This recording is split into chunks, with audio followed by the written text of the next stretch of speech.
നല്ലൊരു ക്രിസ്മസ് ആയിട്ട് ഞങ്ങൾക്ക് ഇത് എന്തിന്റെ ആവശ്യമായിരുന്നു അല്ലേ? കല്യാണം സത്യം കല്യാണം കഴിഞ്ഞിട്ടുള്ള ഞങ്ങളുടെ ആദ്യത്തെ ക്രിസ്മസ് ആണ്. ഈ ആദ്യത്തെ ക്രിസ്മസിന് ഞങ്ങൾ ഓൾറെഡി ഇന്നലെ രാത്രി നല്ല രീതിയിൽ പടക്കം പൊട്ടിച്ചതാണ് വീട്ടിൽ അല്ലേ. നമ്മൾ നല്ല അതിന്റെ വീഡിയോ വേണമെങ്കിൽ നിങ്ങൾ എന്റെ യൂട്യൂബിൽ നോക്കി കഴിഞ്ഞാൽ ഞങ്ങൾ പടക്കം പൊട്ടിക്കുന്ന നല്ല വീഡിയോ കാണാം. പക്ഷെ ഇന്ന് രാവിലെ ഞങ്ങൾ തിയേറ്ററിൽ പോയിട്ട് എന്തിന് ഈ ബോംബ് അല്ലേ, ഇന്നലെ ഞങ്ങൾ പടക്കം പൊട്ടിച്ച്. പക്ഷെ ഇന്നിപ്പോ തിയേറ്ററിൽ പോയപ്പോഴത്തേക്ക് ഒരു ബോംബ് പടം. എന്റെ അമ്മോ, എന്ത് കാര്യത്തിലാണ് ലാലേട്ട ഈ വൃഷഭം എന്ന് പറയുന്ന ഈ ഒരു സിനിമയിൽ അഭിനയിച്ചെന്ന് എനിക്ക് ഒരു രീതിയിൽ മനസ്സിലാവുന്നില്ല. പുള്ളി എന്തിനാ ഇത് ചെയ്തേ? ഞാനൊരു കാര്യം പറയട്ടെ, ആന്റണി പെരുമ്പാവൂർ ലാലേട്ടന്റെ ഏറ്റവും വിശ്വസ്തനാണല്ലോ. ആന്റണി ചേട്ടൻ ചെയ്യേണ്ട ഒരു കാര്യമുണ്ട്. എത്രയും പെട്ടെന്ന് ഈ വൃഷഭം എന്ന് പറയുന്ന സിനിമ ഏതൊക്കെ തിയേറ്ററിലാണോ ഇറക്കിയിരിക്കുന്നത് ആ തിയേറ്ററിൽ എല്ലായിടത്തും പോയിട്ട്, പണ്ട് ഫിലിം ആണെങ്കിൽ കത്തിച്ച് കളയായിരുന്നു. ഇതിപ്പോ ഫിലിം ആയതുകൊണ്ട്, ഫിലിം അല്ലാത്തതുകൊണ്ട് നമുക്ക് അങ്ങനെ ചെയ്യാൻ പറ്റില്ല. എത്രയും പെട്ടെന്ന് ഒന്നെങ്കിൽ സ്ക്രീൻ വലിച്ചു കീറുകയോ അല്ലെങ്കിൽ ഈ പടം ഇനി ഒരു ഷോ പോലും കേരളത്തിൽ നിന്നല്ല, ഈ എവിടെയൊക്കെയാണോ ഈ പടം ഇറങ്ങിയിരിക്കുന്നത് അവിടെ കളിപ്പിക്കാതിരിക്കുക.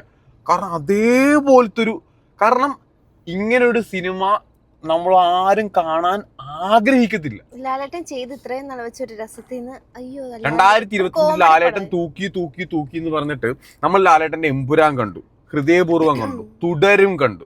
ഓക്കെ, ലാസ്റ്റ് ഇറങ്ങിയ ബബ്ബയിൽ പോലും ലാലേട്ടൻ, എനിക്കിത് ലാലേട്ടന്റെ പരിപാടിയും എനിക്ക് ഓക്കെ ആയിരുന്നു. ഒരു വാച്ചബിൾ പരിപാടിയായിട്ട് എനിക്കത് ഫീൽ ചെയ്തതാണ്.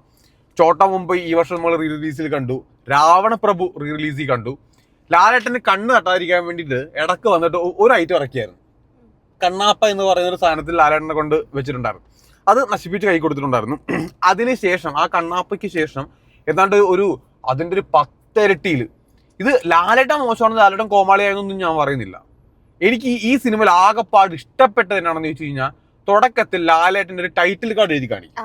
ആ ടൈറ്റിൽ കാർഡ് നിങ്ങൾ നോക്കിക്കോ, ആ ടൈറ്റിൽ കാർഡ് എന്തായാലും സോഷ്യൽ മീഡിയയിൽ ലാലേട്ടൻ്റെ ആ ടൈറ്റിൽ കാർഡ് പക്കയാണ്. God of acting, complete star എന്ന് പറഞ്ഞിട്ട് ലാലേട്ടൻ്റെ ഒരു പരിപാടി കാണിക്കും. അത് നൈസ് സാധനമാണ്, അത് കൊള്ളാം, അത് രസമുണ്ട് കാണാനായിട്ട്. പിന്നെ കൊള്ളാമെന്ന് തോന്നുന്ന അല്ലെങ്കിൽ ഒരു ആവറേജ് ആയിട്ടെങ്കിലും എനിക്ക് ഫീൽ ചെയ്ത് ഇന്റർവെല്ലിൽ ലാലേട്ടൻ്റെ ഒരു ഫൈറ്റ് ഉണ്ട്. ലാലേട്ടൻ മുണ്ടും മടക്കി കുത്തി വന്നിട്ട് ഫൈറ്റ്, അത് കൊള്ളാം, അത് നല്ല മജായിട്ടാണ്. ലാലേട്ടൻ ഇങ്ങനെ മുണ്ടും മടക്കി കുത്തിയിട്ട് വന്ന് ലാലേട്ടൻ 1-2 ഫ്രെയിംസ് ലുക്സും അല്ലെ, പുള്ളിക്ക് ഈ ഒരു ഏജിലും പുള്ളി അടിക്കുന്ന അടിയുടെ പഞ്ച് പക്കയാണ്. ക്ലൈമാക്സിനോട് അടുക്കുമ്പോഴത്തേക്കും പുള്ളിയുടെ ഒരു കിണ്ണം കാച്ചി ഒരു ഫൈറ്റ് കൂടെ ഉണ്ട്. ഇത് ഒഴിച്ചു നിർത്തി കഴിഞ്ഞാൽ 2 മണിക്കൂർ നമ്മളെ ഇട്ട് അടിക്കുന്നതിന് മുന്നേ ലാലേട്ടന്റെ രീതിയിലൊരു ഡയലോഗ് വരും.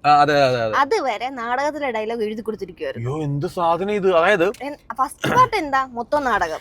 ഞാൻ ലാലേട്ടനെ പറ്റി പറയുന്നതിന് മുന്നേ ഈ പടത്തിൽ ഒരുത്തനുണ്ട്, അവന്റെ പേര് ഞാൻ എന്റെ പേര് തപ്പിക്കൊണ്ടിരിക്കുകയായിരുന്നു. സമർജിത്ത് ലങ്കേഷ്. അവൻ വാണേഷാണോ? എനിക്കത് പറയിപ്പിക്കരുത്. എനിക്കത് പേഴ്സണലി ഞാൻ എപ്പോഴും പറഞ്ഞു, ഡയറക്ടർ നല്ല ബോഡിയുള്ള ഡാൻസ് കളിക്കുന്ന ഒരു പയ്യനെ മാത്രമേ ഉദ്ദേശിച്ചുള്ളൂ. എന്താ ചെയ്തത് എനിക്കിത് ആരാന്നൊന്നും അറിയില്ല കേട്ടോ. കാരണം നമ്മളങ്ങനെ കന്നഡ മൂവി ഫോളോ ചെയ്യാത്തതുകൊണ്ട്, ഒരുപാട് ഫോളോ ചെയ്യാത്തതുകൊണ്ട് നമുക്ക് അറിയില്ല. പിന്നെ ഈ പടത്തിന്റെ ഡയറക്ടറിന്റെ ഇതിനു മുമ്പുള്ള പടം നിങ്ങൾ കണ്ടിട്ടുണ്ടല്ലോ, നമ്മുടെ മാർട്ടിൻ സിനിമയിലെ നായകനെ വെച്ചിട്ട് പടം എടുത്തിട്ടുണ്ട്. എനിക്ക് തോന്നുന്നു പുള്ളിയുടെ ആകപ്പാട് 1-2 സിനിമ നല്ല വർക്കാണെന്ന് ഞാൻ കേട്ടിട്ടുണ്ട്. ഞാൻ ഒരു പടം ഞാൻ കണ്ടിട്ടുണ്ട്. പക്ഷേ എന്റെ അമ്മോ, ഇവനെയാണ് സമർജിത്ത് എന്ന് പറയുന്നത് ലാലേട്ടന്റെ മകനായിട്ട് അഭിനയിച്ചവന്. സത്യം പറയാമല്ലോ, ലാലേട്ടൻ ഫാൻസ് മിക്കവാറും വണ്ടി കയറി അവനെ അവിടെ അടിക്കാൻ വേണ്ടി പോകും. കാരണം ഒരു വശത്ത് ഫൈറ്റ് ആയിക്കോട്ടെ, എന്തെങ്കിലും ആയിക്കോട്ടെ, ഇമോഷൻ സീൻ ആയിക്കോട്ടെ, ലാലേട്ടൻ ഒരു വശത്ത് വലിയ ലാലേട്ടൻ്റെതായിട്ടുള്ള ഒരു പരിപാടി ഉണ്ടല്ലോ, സർട്ടിൽ ആയിട്ടുള്ള പരിപാടി പിടിക്കുമ്പോഴത്തേക്കും ഓപ്പോസിറ്റ് അവൻ നിന്നുകൊണ്ട് എന്തായി കാണിക്കണേ ഇവനെ. ആ ചെക്കനെ ഏതെങ്കിലും ഒരു പോസ്റ്റർ ബോയ് ആയിട്ട്, അതായത് ഈ എന്താ പറയണ്ടേ, ഇപ്പം വല്ല മോഡലിംഗ് ഒക്കെ ചെയ്യുമ്പോഴത്തേക്കും ഫോട്ടോ എടുത്തിട്ട് ഇൻസ്റ്റാഗ്രാമിൽ പോസ്റ്റ് ചെയ്യാം, അത് പക്ക, അതാണ് നല്ലേ, അതിനാണ് കൊള്ളാം. പക്ഷേ അവൻ അഭിനയം കണ്ടു കഴിഞ്ഞ എന്റെ ദൈവമേ, സത്യം പറഞ്ഞു കഴിഞ്ഞാൽ നമുക്ക് ഇരിക്കുന്നിരുത്തുന്ന എണീറ്റ് നിന്ന് തെരുവിളിക്കാൻ തോന്നുന്നു. അവൻ അതുപോലത്തെ അഭിനയമാണ് ഈ സമർജിത്ത് ലങ്കേഷ് എന്ന് പറയുന്നത്. അവനാണെങ്കിൽ ത്രൂ ഔട്ട് വേഷമുണ്ട്. ലാലേട്ടന് കൂടെ എത്ര കോമ്പിനേഷൻ സീനാണ് അവന് കൊടുത്തേക്കുന്നത്. അയ്യോ സത്യം, ഈ ലങ്കേഷ് എന്ന് പറയുന്ന ഈ വാണേഷ് ഉണ്ടല്ലോ, ഇവൻ ഞാൻ ഇങ്ങനെ പറയണമെന്ന് തോന്നില്ല, കാരണം അവർക്ക് അത്രയും കലിയുണ്ട് കേട്ടോ. കാരണം അവന്റെ പെർഫോമൻസ് കണ്ട് അത്രയും കലി വന്നതാണ് ഞാൻ ഇങ്ങനെ വിളിച്ചു പറയുന്നത്. അല്ലെങ്കിൽ എന്താണിത്, അവന്റെ സെക്കൻഡ് ഹാഫിൽ ഈ ലാലേട്ടന്റെ രാജാപ്പാട്ട് വേഷം തന്നെ കോമഡിയാണ് സത്യം. കാരണം ഞാൻ ഈ രാജാപ്പാട്ട് വേഷത്തില് ലാലേട്ടന്റെ പെർഫോമൻസ് കോമാളിയാണെന്ന് ഞാൻ പറയുന്നില്ല. കാരണം പുള്ളിയുടേതായിട്ടുള്ള രീതി ചെയ്തു വെച്ചിട്ടുണ്ട് പെർഫോമൻസ്. ഓക്കെ, പുള്ളിക്ക് ഇതൊരു പുള്ളിക്ക് ചേരുന്ന വേഷങ്ങളല്ല, ഈ രാജാവിന്റെ വേഷമൊന്നും പുള്ളിക്ക് ചേരുന്ന ഒരു പരിപാടി അല്ല. അതിൽ ലാലേട്ടൻ പിടിക്കാതിരിക്കുന്നതാണ് ഏറ്റവും നല്ല കാര്യം. കാരണം പുള്ളിക്ക് ഇപ്പോ അല്ലെങ്കിൽ അത്രത്തോളം പുള്ളി അതിനു വേണ്ടി ഡെഡിക്കേറ്റഡ് ആയിട്ട് ലെവൽ എന്നല്ല, പുള്ളിക്ക് ഏത് വേഷവും ചെയ്യാം. പക്ഷേ ഈ രാജാപ്പാട്ട് വേഷം പുള്ളി ഇപ്പൊ ഭീമനായിട്ട് നമ്മളെല്ലാവരും പ്രതീക്ഷിക്കുന്നുണ്ട്. ആ ഭീമനായിട്ടൊക്കെ വന്നു കഴിഞ്ഞാൽ പുള്ളി ഒരു നൈസ് പരിപാടി ആയിരിക്കും. അപ്പൊ അതിനുവേണ്ടി പുള്ളി വർക്ക് ചെയ്തിട്ട് വരും. പക്ഷെ ഇത് അങ്ങനെയല്ല. ഇപ്പോ പുള്ളി ഇതിനു മുമ്പ് ബറോസ്, അല്ലെങ്കിൽ നമ്മുടെ എന്ത് മരക്കാർ അറബിക്കടലിലെ സിംഹം, അല്ലെങ്കിൽ ഈ ഒരു പരിപാടി, ഇതൊക്കെ ഇപ്പൊ ഇത്തിക്കര പക്കി എന്തുകൊണ്ടാണ് നമുക്ക് ഇഷ്ടം തോന്നുന്നത്? കാരണം ഇത്തിക്കര പക്കിയുടെ പരിപാടി പുള്ളി അങ്ങനെ പിടിച്ചേക്കുന്നത്. അതിനകത്തൊരു ഒരു നമുക്കൊരു ഇഷ്ടം തോന്നുന്ന ഒരു സാധനം നമുക്ക് അതിനകത്ത് ഉണ്ട്. പക്ഷെ ഞാൻ ഈ പറഞ്ഞ ബാക്കി അപരാധങ്ങളിലൊന്നും തന്നെ ഈ വൃഷം ഉൾപ്പെടെ ലാലേട്ടന്റെ കോസ്റ്റ്യൂം തന്നെ സത്യം പറയാലോ, ഈ പടത്തിന് 70 കോടി ബഡ്ജറ്റ് എന്നൊക്കെ പറഞ്ഞു കേട്ട്. എനിക്ക് തോന്നുന്നു കള്ളപ്പണം വെളുപ്പിക്കാൻ വേണ്ടി ഇവരെടുത്ത പടമാണോ എന്ന് എനിക്ക് അറിഞ്ഞുകൂടാ. അതെനിക്ക് സംശയമുണ്ട് ഇപ്പൊ കാണുമ്പോഴത്തേക്കും. അങ്ങനെയാണെങ്കിൽ തന്നെ നിങ്ങൾക്ക് ഏതെങ്കിലും ഒരു ബാലെ ടീമിന്റെ കയ്യിൽ നിന്ന് ഈ വാടക ഡ്രസ്സ് എടുക്കാണ്ട് നിങ്ങൾക്ക് തന്നെ ഒരു മറ്റേ ശ്രദ്ധിച്ചായിരുന്ന മറ്റേ ചെക്കനുണ്ടല്ലേ ഇത് ഈ സമ്മർദ്ദത്തിൽ പറഞ്ഞ അലവലാതില്ലേ, ആ അലവലാതി ഒരു ബനീനിട്ട് നടക്ക് വരും. കോമഡി ഉണ്ട്. അങ്ങനെ ഈ കലിംഗ എന്തായാലും വൃഷഭ സാമ്രാജ്യത്തിലൂടെ വരുമല്ലോ. ആ സമയത്തെ ഇവൻ ഒരു ചിരട്ട പിടിപ്പിച്ച് ഡ്രസ് ഇട്ടുണ്ട് വരും. എന്താണ് ഇത്? എനിക്ക് തോന്നുന്നു ഇവൻ അവന്റെ അമ്മയുടെ കൂടെ അടുക്കളയിൽ മറ്റേ തേങ്ങ ചിരട്ടി കൊണ്ടുവന്നപ്പോഴത്തേക്ക് ആ തേങ്ങ എടുത്ത് പൊട്ടിച്ചിട്ട് അവൻ ദേഹത്തിട്ട് വന്നാണെന്ന് തോന്നുന്നു. എന്തൊക്കെയാണ് കാണിക്കണത്? എന്താണിത്? ഒരു ലവ് സ്റ്റോറി ഉണ്ട് ആദ്യം. എന്ത് ലവ് സ്റ്റോറിയാണിത്? ഫസ്റ്റ് ഹാഫില് ലാലേട്ടൻ ഒരു വീട്ടിനകത്ത് പിടിച്ച് കൂട്ടിയിട്ടേക്ക്. ഫസ്റ്റ് ഹാഫില് ഒരു ഫൈറ്റ് സീന് മുന്നേ വരെ കംപ്ലീറ്റ് എനിക്കൊന്ന് ലാലേട്ടൻ മറ്റേ നിങ്ങൾ ഈ ബിഗ് ബോസിന്റെ പ്രൊമോ വീഡിയോ കണ്ടിട്ടില്ലേ? ബിഗ് ബോസിന്റെ പ്രൊമോ വീഡിയോക്കകത്ത് നമുക്ക് ശനിയാഴ്ചക്ക് മുന്നേ ലാലേട്ടൻ ഏതെങ്കിലും അപ്പാർട്ട്മെന്റ് ഇരുന്നുണ്ട്, ഫ്ലാറ്റ് ഇരുന്നുണ്ട്, ലാലേട്ടൻ ആ വീക്കിൽ നടന്ന കാര്യങ്ങളെ പറ്റി സംസാരിക്കുന്ന പരിപാടി ഉണ്ട്. സെയിം പരിപാടി. ലാലേട്ടൻ അങ്ങനെ ചുമ്മാ ഒരു ലാപ്ടോപ്പും വെച്ചുകൊണ്ട് ഒരു വീട്ടിനകത്തിരിക്കും. എന്നിട്ട് ആരെങ്കിലും ഒന്നുകിൽ ഫോൺ ചെയ്യും, ലാലേട്ടൻ അവിടെ നിന്ന് കുറച്ച് കാര്യം പറയും. അല്ലെങ്കിൽ ഈ ലാലേട്ടൻ്റെ മകനായിട്ട് അഭിനയിക്കുന്ന അലവലാതി അവൻ ഇടയ്ക്കിടയ്ക്ക് ലാലേട്ടനിക്ക് സംസാരിക്കാൻ വരും. ഏതൊരു പാട്ടിൽ ഞാൻ ഒരു വൺ കോമഡി ഉണ്ട്. ഞാനൊരു ഡൈഹാർഡ് ലാലേട്ടൻ ഫാനാണ്. ഞാൻ അച്ഛൻ്റെക്ക് ഒരു ഇന്റർവെല്ലിന് മുന്നേ ഞാൻ പറഞ്ഞു, അച്ഛൻ നീ കിടന്ന് ഉറങ്ങിക്കും, കാരണം ഞാനോ കണ്ട് നീയും കൂടെ എന്തിനാ ഈ അപരാധം കാണുന്നത്? ഞാൻ പറഞ്ഞിരുന്ന് ഉറങ്ങിക്കും, എന്തിനാ വെറുതെ ഇത് കണ്ടോണ്ടിരിക്കുന്നത്? കാരണം ഇത് കണ്ടാ ഞാൻ പറയാമല്ലോ, ഇത് കണ്ടാ ലാലേട്ടനോട് നമുക്ക് ഒരു നിമിഷത്തേക്കും തോന്നിപ്പോകും, എന്തിനാ മനുഷ്യൻ നിങ്ങൾ ഇതിനകത്ത് അഭിനയിച്ച് നമുക്ക് തോന്നിപ്പോകും. എത്ര ലാലേട്ടൻ ഫാനാണെങ്കിലും ശരി, ഞാൻ ഒരു റിക്വസ്റ്റ് ആയിട്ട് ഞാൻ പറയുകയാണ്, ഈ വീഡിയോ ഞാൻ എനിക്ക് എന്തെങ്കിലും ലാലേട്ടനെ കാണാൻ അവസരം കിട്ടിക്കഴിഞ്ഞാൽ എനിക്ക് നേരിട്ട് പറയാൻ ധൈര്യമില്ല, പക്ഷെ ആരെങ്കിലും മുഖേനെങ്കിലും എനിക്ക് പറയിപ്പിക്കണമെന്നുണ്ട്. ദയവ് ചെയ്ത് ഇതേപോലത്തെ പടങ്ങൾ ലാലേട്ടൻ അഭിനയിക്കരുത്.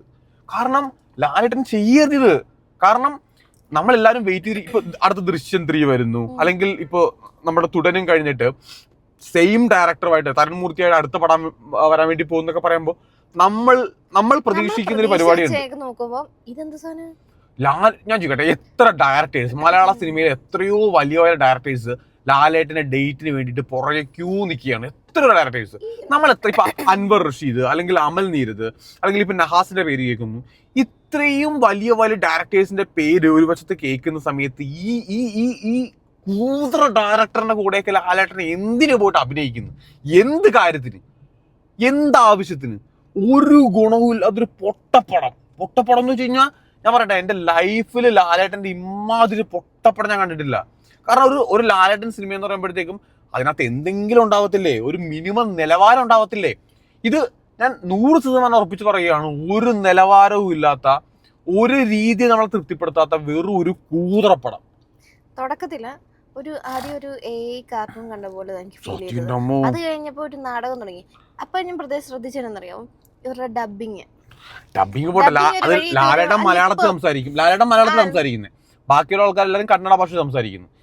ഇത് പാൻ ഇന്ത്യൻ ആയതുകൊണ്ട് അവർക്ക് തോന്നിയ ഭാഷ സംസാരിക്കാമെന്ന് വെച്ചാൽ ഡബിങ്ങില് അതും ഒരു കറക്ഷൻ വരുന്നില്ല, ഒരു കണക്ഷൻ നമുക്ക് തന്നെ ഫീൽ ചെയ്യുന്നില്ല. ഇത് ഒരു വഴി ഡയലോഗ് പോകുന്നു, അവര് ലിപ്പ് വേറൊരു വഴിക്ക്, അങ്ങനെയൊക്കെ ഇതിന്റെ ഡയറക്ടറുണ്ട് നന്ദകിഷോർ എന്നതിന്റെ പേര്. കേരളത്തിൽ കാലുകുത്തരുത്, ഇപ്പോഴേ പറയാണ്, പരിസരത്ത് കയറരുത്. കേരളത്തിനകത്ത് കാലുകുത്തി കഴിഞ്ഞാൽ മുട്ടുകാലൊരുടി ആൾക്കാർ. ലാലേട്ടൻ ഫാൻസ് നിങ്ങൾ ഉറപ്പായിട്ട് ഈ പടം കഴിയുമ്പോൾ ഓങ്ങി വെച്ചിരിക്കും. ഫസ്റ്റ് ഷോയ്ക്ക് പോയിട്ട് തുടക്കത്തിലെ ഇൻട്രോയിൽ ആ ലാലേട്ടനെ കാണിച്ചപ്പോ ഉള്ള ആവേശം അല്ലാതെ എല്ലാരും ചത്തുതിരിയായിരുന്നു എല്ലാവർക്കും സങ്കടമായി പോയി. ഞാൻ പിന്നെ വേറൊരു കാര്യം പറയാം, ഈ പടം കണ്ട് തെറി വിളിക്കും. നിങ്ങൾ ഈ പടം തിയേറ്ററിൽ അബദ്ധവശാലും കയറി കണ്ടു കഴിഞ്ഞാൽ ആൾക്കാർ തെറി വിളിക്കുമെന്നും കൂക്കി വിളിക്കുമെന്നും നിങ്ങൾ വിചാരിക്കരുത്, അത് സംഭവിക്കില്ല. കാരണം എന്താണെന്നറിയോ, പടം തുടങ്ങി അരമണിക്കൂറിൽ തന്നെ എല്ലാവരും ഉറങ്ങും. എല്ലാവരും ഉറങ്ങും. ഈ ഉറങ്ങിക്കിടക്കുന്ന ആൾ എണീറ്റാലല്ലേ തെറി വിളിക്കാനും ചീത്ത വിളിക്കാനും പറ്റുമല്ലോ. എല്ലാവരും ഉറങ്ങി. ഇവള് എന്റെ ലെഫ്റ്റ് സൈഡിൽ ഇരുന്ന് ഉറങ്ങുക. അപ്പൊ ഇവള് ഉറങ്ങി. ഞാൻ കുറച്ച് സമയം ഞാൻ നോക്കുക ആരും അനക്കം കാണുന്നത്. അപ്പൊ ഞാൻ വെച്ച് ഇതെന്താ ആരും കൂവാത്തെ, കാരണം എനിക്ക് കൂവണമെന്നുണ്ട്. അപ്പൊ ഞാൻ വെച്ച് ഇത് ആരും കൂവുന്നില്ലല്ലോ. ഞാൻ നോക്കുമ്പോഴത്തേക്ക് റൈറ്റ് സൈഡിലോട് പത്ത് നോക്കുമ്പോഴത്തേക്കും റൈറ്റ് സൈഡ് കിടക്കുന്ന ആള് പുള്ളി ഉറങ്ങി.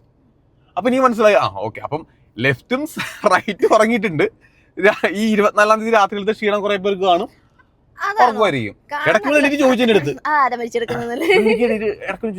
ആരാ ചത്ത് കിടക്കുന്നത്. അപ്പൊ ഞാൻ പറഞ്ഞു ലാലേട്ടന്റെ മോണിട്ടർ അടി കൊണ്ടിട്ടുണ്ട്, അവൻ ചത്താ മതിയായിരുന്നു. കാരണം അവൻ ചത്തിട്ടില്ല.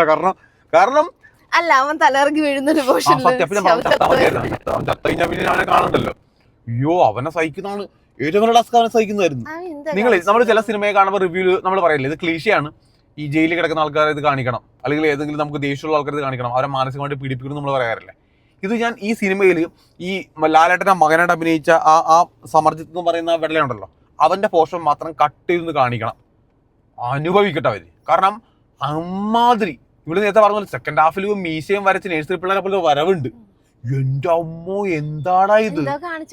ഇവൻ എങ്ങനെയാണ് ഒരു സിനിമയിൽ കാസ്റ്റ് ചെയ്യാൻ തോന്നുന്നത്? ഇവൻ എവിടുത്തെ നടനാണ് ഇവൻ? നല്ല ഹൈറ്റ് ഉണ്ട്, ഓക്കെ, കാണാൻ ലുക്കുണ്ട്, പക്ഷെ അഭിനയം എന്ന് പറയുന്ന സാധനം ഉണ്ടല്ലോ ഇവന് പറ്റിയ ഡാൻസ് ഡയറക്ടർ കണ്ടുപിടിച്ചത് ഡാൻസ് കളിക്കുന്ന ബോഡിയുള്ള ചെറുക്കനാണ്. ഇങ്ങനെയൊക്കെയാണ് ഒരുത്തനെ പിടിച്ച് അഭിനയിപ്പിക്കുന്നത്. പുള്ളി നോക്കി കാണത്തില്ലെന്നേ. ലാസ്റ്റ് ലാലേട്ടന്റെ കൂടെ ഉള്ള ഫൈറ്റ് സീനൊക്കെ ഉണ്ട്. എന്റെ അമ്മോ, അവന്റെ മുഖത്തെ എക്സ്പ്രഷൻ കണ്ടു കഴിഞ്ഞാൽ സത്യം നമ്മുടെ മറ്റേ നാഗച്ചേച്ചിയുടെ ഭാഷ പറഞ്ഞു കഴിഞ്ഞാൽ തൂറി എറി തുപ്പി എറിയാൻ തോന്നും നമുക്ക്. അമ്മാതിരി ഒരു സാധനം. ദയവ് ചെയ്ത് ഒരു ലാലേട്ടൻ ഫാൻ പോലും ഈ പടം തിയേറ്ററിൽ പോയി കാണരുതെന്നാണ് എൻ്റെ അഭ്യർത്ഥന. കാരണം നിങ്ങളുടെ ഉള്ളിലെ ലാലേട്ടൻ ഫാൻ വീണ്ടും വീണ്ടും മരിച്ചുകൊണ്ടിരിക്കും. നമുക്ക് ആ മനുഷ്യനോടുള്ള ഇഷ്ടത്തെ നമ്മൾ തന്നെ ചോദ്യം ചെയ്യപ്പെടും. അതുകൊണ്ട് ഒരു ലാലേട്ടൻ ഫാനും ഈ പടം തിയേറ്ററിൽ പോയിട്ട് കാണുകയും ചെയ്യരുത്.